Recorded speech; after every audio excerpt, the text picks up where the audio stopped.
เข้ากันกองโทนเข้ากันนะเอาไปยางปกบ่ได้ได้เผื่อมันยังบ่มั่นใจปานใดได้ผลโยนลงมาเปียกได้ตากหมากมันนะ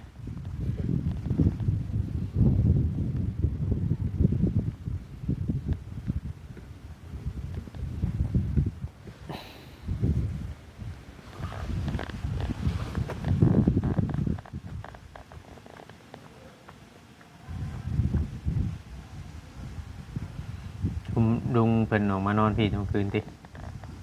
บ่เลยนอนดูหลังนอนอยู่ไหนนอนเช่หลังนอนคนเดียวอ๋อ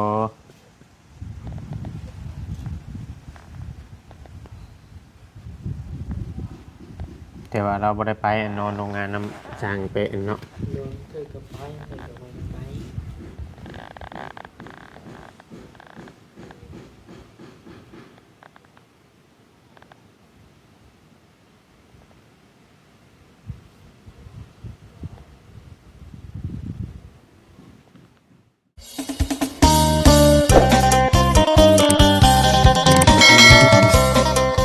สบายดีสบายดีเนาะพ่อแม่พี่น้อง FC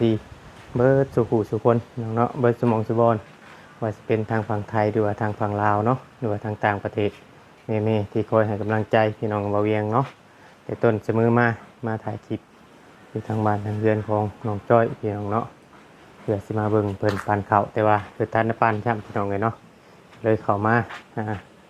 ถ่ายอัปเดตหาพี่น้องฟังเบิ่งจังน้อยเนื่องจากเพิ่นมาก็สิอัปเดตให้พ่อแม่พี่น้อง FC ได้เบิ่งได้ชมกันพี่น้องเนาะบ่ได้ขึ้นมาทั้งนี้ก็หลายมื้อเด้อไปละพี่น้องเนาะแต่ช่วงเกี่ยวข้าวทางน้องจ้อยเพิ่นก็เสร็จบอกอยู่เดี๋ยวเวียงบ่ได้มาในช่วงนั้นเนาะเพียงเนาะนี่ก็คือว่ามีโอกาสมีเวลาหลังจากเสร็จสิ้นงานศพของทางพ่อเว้าดิเมื่อวานนี้เนาะเพียงเนาะก็เลยหยุดมื้อนี้บ่ได้ออกไปทางไกลเนาะก็อยู่แถวหมู่บ้านลุงแก้วนี่พี่น้องเนาะปกติอยู่เวียงก็สิเดินทางไกลแน่แต่ว่าจอยเป็นมื้อนี้ก็มีเวลาก็มาเยี่ยมทางนี้อีกพี่น้องเนาะมาเบิ่งมาชมกันพี่น้องเนาะเอาพี่น้อง FC เบ้ไปทางไหนเบิดแต่น้องจอยเบ้นปล่อยแต่เช้าดีบ่เฮาบ่ได้ปล่อยก็ได้เฮานอนอยู่นาอ๋อลืมตัวนอนอยู่หน้าพุ่นเลย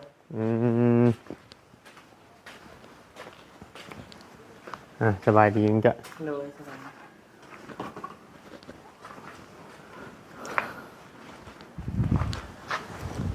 ยังแข็งแห้งไปกูโตแล้วว่าแบกอะเลยปกติปล่อยมันไปไกลบ่บ่ไกลมันได้แถวน้ำนี่เลยดิเลยมาคือบ่เห็นแบะจากโตแบะของชุมราก็นอนอยู่ของเราบ่โดยกันบ่กันบ่ไล่ไปมันนอนอยู่พอเอาเบิดมีจากโตได้แบะจุมเพิ่น8โตได้8โตโดยมันตัวนั้นมันอยู่ส่งมันบ่อยากไปติเลยส่วนหลายมันอยากมารวมอยู่พี่บ่เลยยัดไปน้ำกันอยู่ฮะยัดไปน้ำกันเห็นปล่อยบ่เห็นกระโตแบกครับปกติมันไปนำกันบ่เลยไปน้ำกันได้เบ้เพิ่นชื่อทั้งมาทางไรของเพิ่นชื่อมาหลายก็บ่จิตเอามาในจักอยู่ทางใดบ่จิตเอามากับชื่อในบ้านนั้นแบโผล่น้องไม้ก็ชื่อแม่มานเพิ่นบ่ตะกี้บ่เลยโอ้คือเราเข้ามาพี่บอกไว้จิตวันบ่จิตนะนี่บ่เลยเจ้าน่ะนอนหน้าพุทธเลยโอ้ไผจะนอนเฮือนนี่นะบ่มีนัดไว้บ่เลย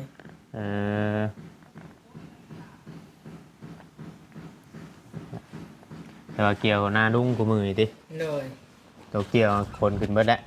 ตัวเกี่ยวหน้านั่นนะนี่คนขึ้นเบิดแล้วย่างแต่ทงใต้แบบนี้เลยอันสีโดอันเข่าตัวนี้โลปันเข่าตัวนี้แล้วเราจังสิไปพุ่นเลยแต่ว่ายังไม่ได้ปั้นตัวนั้นเนาะยังไม่ได้ปั้นจากดีเลย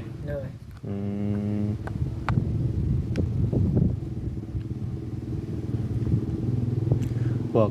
ดุงพวกอย่างนี้ก็ไปบ่ไปไหน ไปนาพุ่น บ่ เราบ่ได้ไป เลย เราอยู่ทางบ้านพี่ เลย เบิ่งแบ่เบิ่งหยังกันเนาะ เลย แต่ว่าตอนแรกน่ะมาเนาะน้องเจ้าเนาะ เลยแบนะ อืม มาแต่เล็กมาเอง อืมสบายอยู่เนาะบ้านนี้พี่น้องเฮาบ่ได้ไปตัดไม้ตัดอันหญ้าให้มันคือเก่าบ่ได้ไปตัดใบไม้ใบหยังให้มันคือเก่าว่ามาทำมาได้มันนั่นรถมาเองไปเองมันวันนี้บ่ได้มีคนมาอยู่บ่เฮือนน้องไม้บัด บ่ได้ เข้าไปใช่ น้องใหม่นะ ไม่ บ่ฮู้มันอยู่ในบ้านนี่บ่โผล่เพิ่นน่ะไปเฮ็ดงาน พอ โผล่ อ๋อผัวน่ะไปเฮ็ดงาน เลยมันไปเฮ็ดงานนำผัวไว้จัง อืมว่าคือเห็นแบบบ่ได้เห็นทางน้ำทางนิ่มคือเก่าได้ใช่ไหมเขาไปเก็บใบบ่ มันจะแม่นนะ ไหลน้ำปั๊มน้ำเพิ่นเอาไปเปลงหรือบ่ ชื่อใหม่เลย ชื่อใช้ไม้เลยบ่ เลย เออ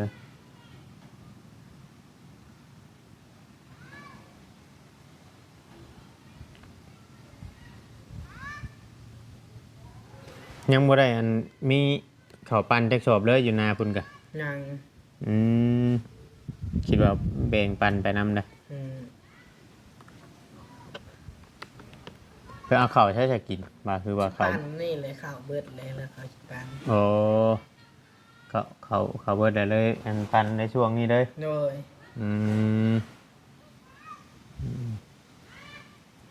บางกี้นี่รุ่นกี้นี่ไปเอาข้าวเขาเจ้าก่อนบ่ เลย โอ้เขาเจ้าก่อนพวกอันคือว่าอันผู้เพิ่นตึกป่าเนี่ยเพิ่นก็มาเกี่ยวน้ำชุมเจ้าตลอดบ่ เอาไปนะ แม่ โดดเกี่ยวน้ำคู่มือ แล้วก็อันอาศัยอยู่พี่นั่นติ เลย แล้วนอนใช้จากกูมื้อน อนอยู่โรงงานเลยโรงงานน้ อ่ะยังนอนอยู่บ่ ำเลย มีแต่เราผู้เดียวบ่นอน เลย บ่ง่ายๆว่าเผาถ่าเพิ่น เลย หากบ่ได้เฮ็ดได้หรอว่าเวียกน้ำหันคือว่าเบิดแหละเนาะ เลย อืมเบิดเวียกเป็นหยังเลยเบิ่งทรงคือสิบ่หลายๆปานใดดอกเขา เลย จะคิดว่าประมาณจักสอบ บอกหูนะ ฮะ บอก ตามเดียวเบิ่งกองเขานี่สิประมาณ10หน่อยๆนี่แหละพี่น้องเอ้ยเนาะช่วงสิบ่อยากฮอดเช้าเพราะว่าเขาบ่ได้เดียงคำเดียงนี่ฮอดอยู่เช้าสมมุติว่า10สอบนี่เขาเอาจะนำเฮาจักสอบ บอกหูเลย ทางนี้เขาเอาจักสอบหนึงต่อสอบหนึงทางนี้ จักประมาณ100ถอดหกประมาณนี้เลย อืมโดยสอบตัว6สอบ เลย มันก็ตกอยู่วันเช้าต่อสอบบ้านเฮาลอยโทนฮะทำเช้าต่อสอบนี่เขาคิดเพราะว่าทางนี้กับมันก็สิอยู่คนละเขตพี่น้องไงหมง10 ปลายนี่เขาก็สิเอาหมงครึ่งหนึงนะเนาะครึ่งกระสอบนะเนาะ มีแต่เขาบ่เอากระทาเอาบัตรเดียวอยู่ทงนั่นไปได้ อ๋อเขาสิไล่ร่วมกันได้บ่ เลย แต่ว่าเฮาต้องถ่ารถเจ้าเก่า เลย อืมอืมต้องหารถเจ้าเก่าหรือว่าบ่ได้เปลี่ยนเจ้าคำเฮาได้ปันน้ำเจ้านี่ได้ต้องเอาเจ้านี้เลยเนาะ เลย อืม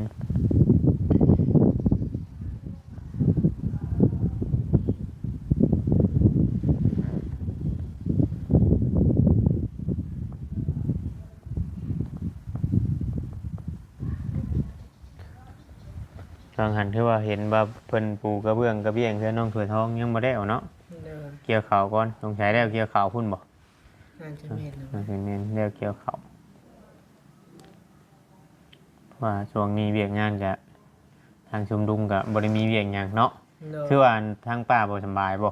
เลย มันเป็นหยัง เป็นวิน เป็นวิน เลย ไปนอนบ่ ฮะ ไปนอนห้องหมอบ่ อยู่ในเรือนนี่ บ่ได้มือเพิ่นไปน่ะ บ่ บ่ได้นอน เลย ข้าวน้ำเกลืออยู่หั่นน่ะสิ เลย โอ้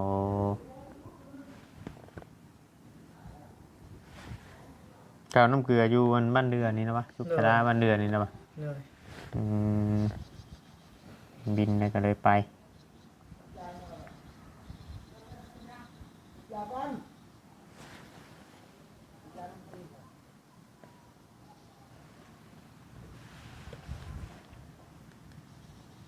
นานเขาชุกนี่คิดกันมาเกี่ยวคิดมาประมาณจักซื้อจักมื้อจากนาน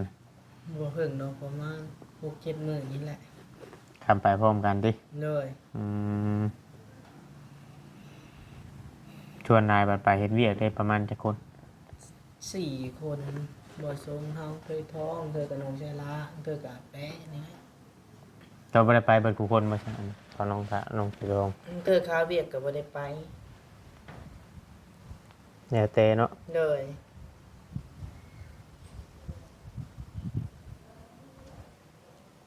เราบ่ได้จ้างคนคือปีกายนี่บ่ อืม มันก็คือว่าเนี่ยเอาไงเนาะเขามันก็ซุกมันก็อันนั่นคือว่าตอนนี้ก็มันก็หลายคนแล้วว่าทางเรานี่ก็สามมาอยู่น้ำครอบครัวชุมเจ้าได้เนาะครอบครัวเขาลุงแก้วนี่เนาะ เลย ของเนี่ยกินอยู่พี่นอนอยู่หันก็สามมากินข้าวกินน้ำอยู่พี่คือเก่า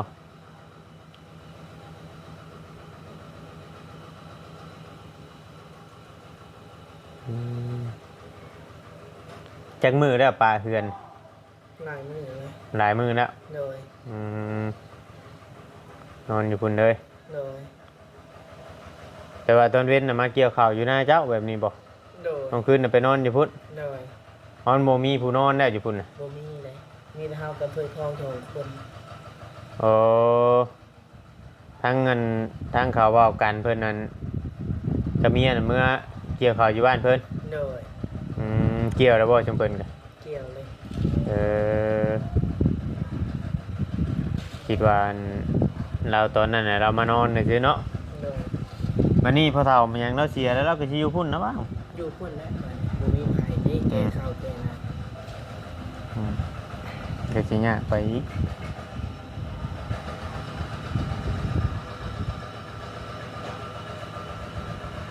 ตัวแรงเอาออกบ่รถไถ ำอยู่เพิ่นพุ่น ฮะ อยู่เพิ่นนอกพวกเขาบ่ชง เอามือปลายพุทธ เลย เออเราจะเอามือพุ่นบ่ เลย อืม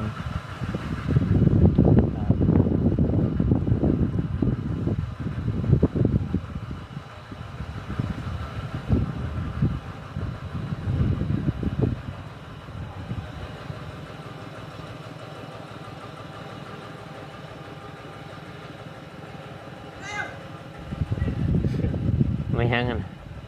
เชื่อมไฟฟ้า เออ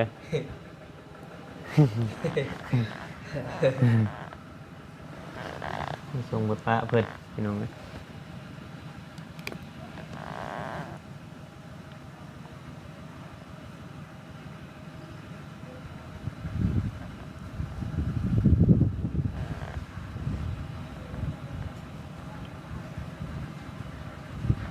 มันบ่ได้กินข้าวคนบ่น้องจ้ะ อืม เขาเจ้าบ่ได้มาบอกบ่ บ่ ยันว่าปล่อยไปแต่มันไปกินข้าวกินหยังเขาจะ อืม คล้ายรอกพี่น้องไอ้อยู่แถวนี้แบบว่าภายๆก็เลี้ยงเบ้ผู้นั้นผู้นี้ก็เลี้ยงเบ้หลายเบ้ผู้นั้นเบ้ผู้นี้ตามหมู่บ้านแต่ว่ารักษาของไผของมันเบิดเท่านั้นทางเจ้าบ่ได้อันนั้นปานใด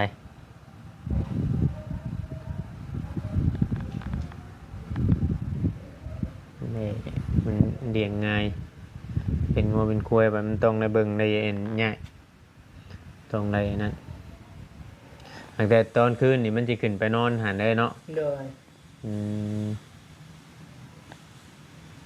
แต่ว่าเขาจะปิดแต่ประตูอันตะนางพี่เนาะ เลย ปิดแต่ประตูตะนางพี่แต่ว่าประตูตัวนั้นน่ะโบเฮ็ดเลยก็โบเป็นหยังหรอกพี่น้องเอาขึ้นไปมันหูจักเลยบ้านี้มันหูจักมันโคกจักแรงมันเนี่ยมันคำมามันก็มาไล่เขานอนอันช่องตัวอันเท่ามาแต่พุ่นตัวแห้งๆก็มันขุ่นนะโบเดียน บ่ได้คุ้ม ในแห้งคือเขา เออ เอาออกได้เสือกน้ำพอตัวหน่อย ออกเลย ออกแล้ว เลย อืมกินหญ้านะบ่ตัวน้อยอันกะ กินเลยง่ายเลย ใหญ่เต็มเลย เลย เอ้าคือสิใหญ่ไว้แท้ ง่ายแล้ว คือบ่ได้มาหมุงที่หามือนี่จักไงบ่ได้มาคือใหญ่ไว้แท้ ง่ายแล้ว เออ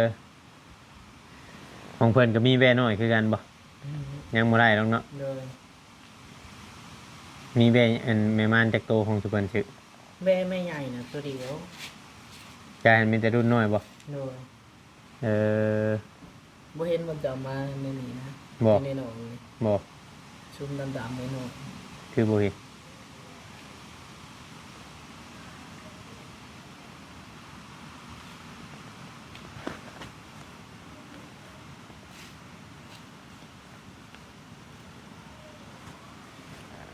เมื่อจิตเราซื้อมาแต่ทางอื่นนำดิ เลย มาคือว่าคุ้นกันเนาะ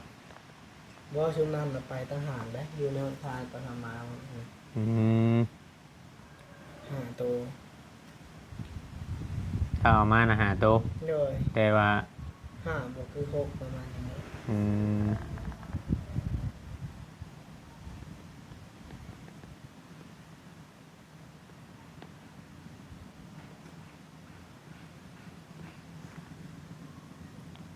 วันนี้ตอนแรกนั่นสมุดปันเขาวแล้วนะฉันเจ้าน้องไปนอนอยู่พุ่นคือเก่า โดย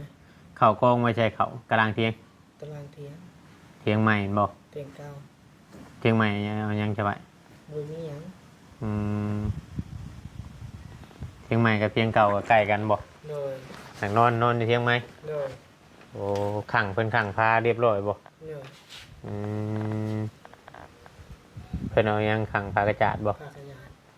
น มาเรียนมาซื้อไม่เป็นครับมารถจักรเจ้าไปใช้รถจักร อยู่ในเรือน เอาไว้พี่ สเตปมันเป็น สเตอร์เบิร์ด เลย เออสเตอร์คือเบิร์ดไวแทนนี้ บุญมี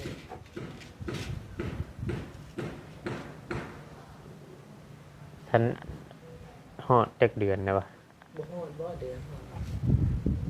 ประมาณเดือน2 เดือนนี่ไปจ้ะ บ่ฮอดนะ ประมาณ2 เดือนนี่แหละฮอดได้2 เดือนบ่ได้ยังบ่ได้เบิ่งย้อนเบิ่งในคลิปเขาเว้าว่าประมาณ3 เดือนเขาสิได้ป้ายแต่ว่าเฮาก็ยังบ่ได้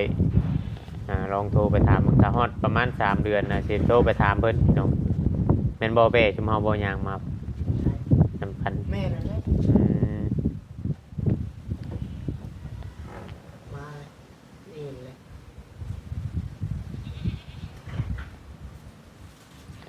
คำมาเริ่มมาอิ่มแล้วแม่นบ่ได้ไปบ่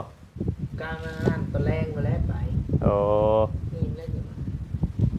บัดน้ำบัดหยังได้ซะ ลงหนองสาบ่ได้ น้องกินอยู่น้องชาเลย เลย เออสบายไปอีกแบบนึงอีกเนาะ เลย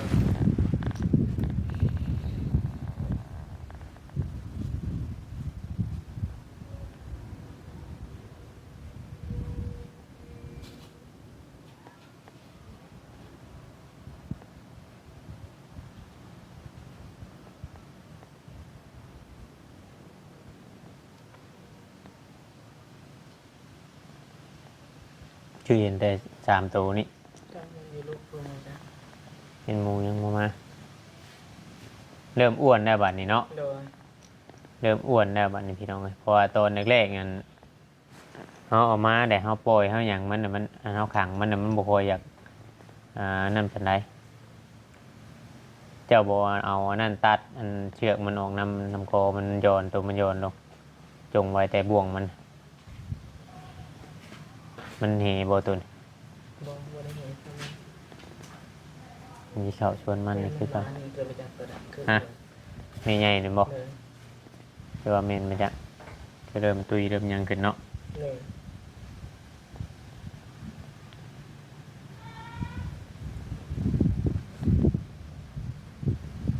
มันหาหมู่มันได้ที่เขาไปพุ่นจะ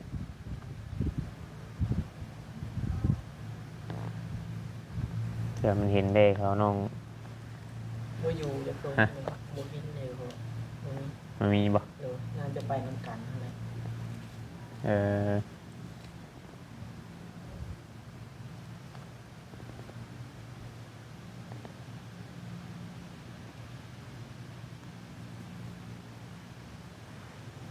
เนิดปั่นมาจากมุ้งแฉน้องช่วย ปั่นนะ นี่น เพิ่นบอกว่าตอนแรกยังมันจะงงเลย อืมคนน้ำบ้านนี่บ่ แม่ โอ้ เพิ่นออกมาแต่ลงอะไร เอารถนะเขาเข่าลงพุทธ แม่เพิ่นเข้าถึงแล้วคันบอกที่เช่ามันไม่ใช่มาปั่นก่อน หักแต่ละมือนะเขามาพี่เขามาไหว้บ้าน แม่ค่ำแล้วเขาเข้ามา โ โอ้ เขาปันเขาเราปันเขาเล่น โอ้ตอนคืนน่ะเพิ่นบ่ได้ปันอืมกลางคืนกูมื้อนี่มันเขาบ่ค่อยอยากปั่นเลยเดี๋ยวมันเมื่อยปั่นตอนคืน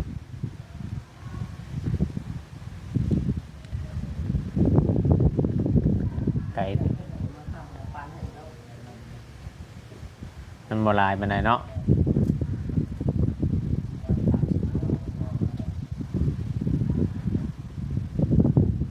มันบ่หลายปานใดเพิ่นปั่นให้อยู่ดอก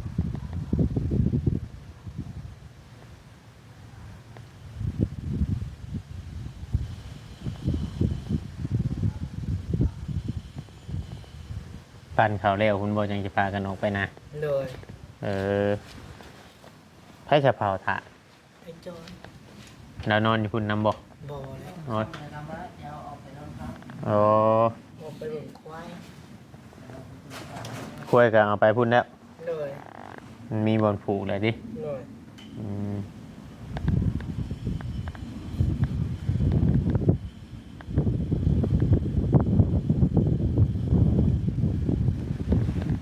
ลมหนาวแล้วพี่น้องเลยเนาะมันเริ่มลมเริ่มหนาวมาแล้วบัดถือว่าเมื่อเช้านี่ก็คิดว่าฝนสิตกแล้วมันลงมิดแห้งเกือบแล้วมื้อเช้านี่เริ่มสินะเพราะคำเพิ่นบ่มาปั้นให้